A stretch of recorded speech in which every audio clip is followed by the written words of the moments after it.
Hello, everyone.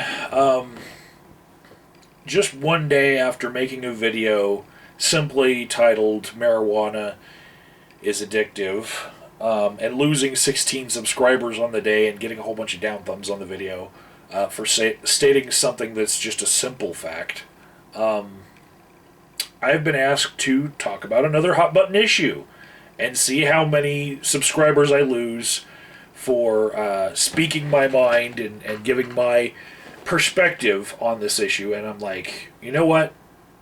I'm game. So here we go. This is a response to the Wolly Bumblebee, who I've been subscribed to for a long time, and her video, Zinnia Jones, Ignoring Facts in the Place of Transgender Feels.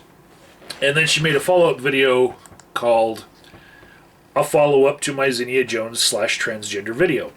Now, I think that a really good response to that was from FreshWholeMilk. It doesn't have even 50 views yet, but it's called The Wolly Bumblebee Doesn't Understand Biology, and it's basically a long clip of the Wolly Bumblebee's video followed by a clip from a lecturer speaking about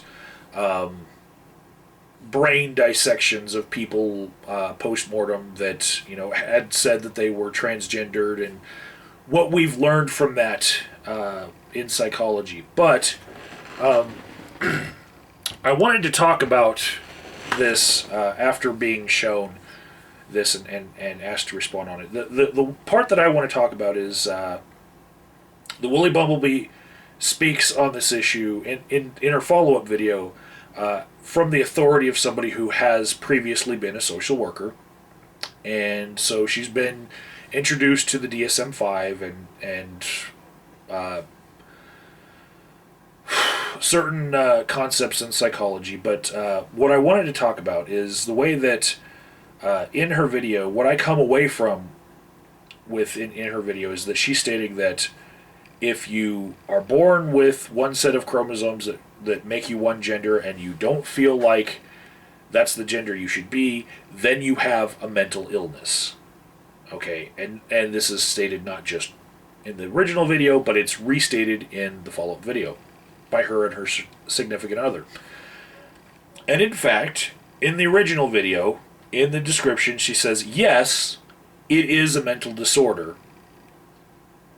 And I'm assuming that she means just being transgendered.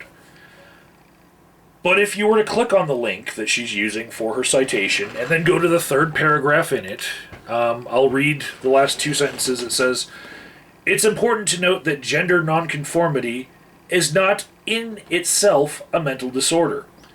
The critical element of gender dysphoria is the presence of clinically significant distress associated with the condition. And I understand that, when she's making her point that she might not, see that little part of that pamphlet that she linked and she's using to make her point. She might not understand the significance of that, but basically it's saying just being transgendered does not mean you have a mental illness. You don't have a mental disorder just because you're transgendered. You have to also have clinically significant distress associated with it. What does that mean? Well, basically, if you're happy being trans and you say march for it and you try to bring awareness to your condition and you put yourself out there and you don't try to hide it and you don't have a lot of depression because of it, then you don't have a mental illness under the definitions in the DSM-5. You need clinically significant distress. So I'm also, along with all these other links that I'm going to give you, I'm going to link to the APA's little website FAQ on transgender. And it says, and I quote, a psychological state is considered a mental disorder only if it causes significant distress or disability. Many transgender people do not experience their gender as distressing or disabling which implies that identifying as transgender does not constitute a mental disorder. So, if you were taking away from all of these videos that just being trans was something that we could treat as psychotherapists, no. It's being trans and being depressed about it that I could possibly treat. But when the Wolly Bumblebee says to Zinnia Jones, you need treatment for your disorder, I'm asking myself, what kind of treatment does the Wolly Bumblebee think that I'm going to give Zinnia Jones as a psychotherapist? Because we don't try to change people's gender orientation or anything like that. There are some unaccredited, church-based programs that are famous for their botched attempts at trying to change people's minds about these things. But no. If anything, if I were to give Zinnia Jones therapy, it would be to just be happy about who she is. And that's it. That's all. End of therapy. If Zinnia Jones is as happy as Zinnia Jones appears to be, then I'm not probably going to treat anything. But, you know what? I'm not trying to diagnose Zinnia Jones over the internet. Perhaps Zinnia Jones does have a lot of distress that I can't see.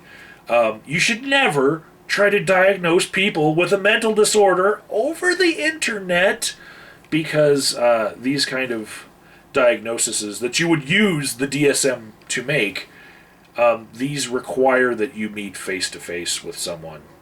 That's just standard practice. So that's my opinion on this.